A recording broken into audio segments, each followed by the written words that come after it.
Okay, let's talk school AI. There's actually a lot of similarities. You'll see that when you first get logged in, there are kind of similar tools to what Magic School had, where you can create lesson plans, worksheets, et cetera, et cetera. But what seems to be a little unique with school AI is this concept of spaces, where you have a kind of a teacher crafted area that students can go and explore particular concepts. And so the other cool thing is you can find spaces that have already been created. Like, so if you want photosynthesis where they explore those concepts with getting feedback from an AI, it's hard to describe, but here's where you can actually create your own.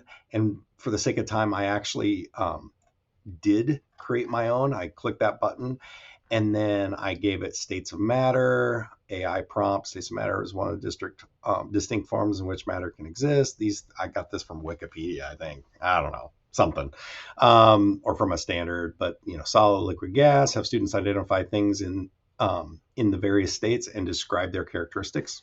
I don't know. We'll see. I don't know how great this space is going to be. You can have a cover image, so when you share a space in Google Classroom with kids, they'll see um, the space will have an image. In this case, I had it generate the image, but you can upload an image. Have students discuss 3 states of matter and their characteristics, and then the student will see that prompt as well. So I've not previewed this, so I'm going to start the preview and just see what happens.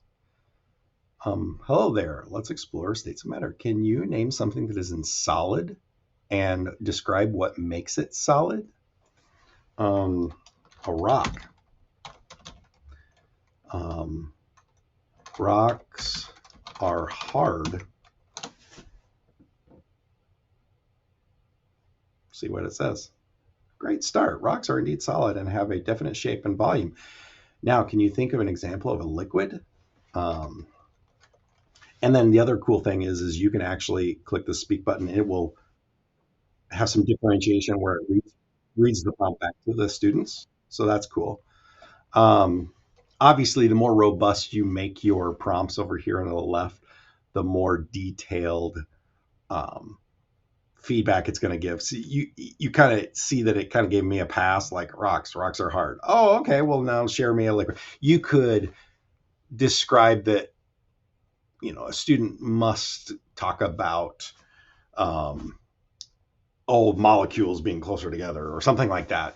So you could really refine this to be more robust. But then when you're ready, when you think this is ready, you can save and launch.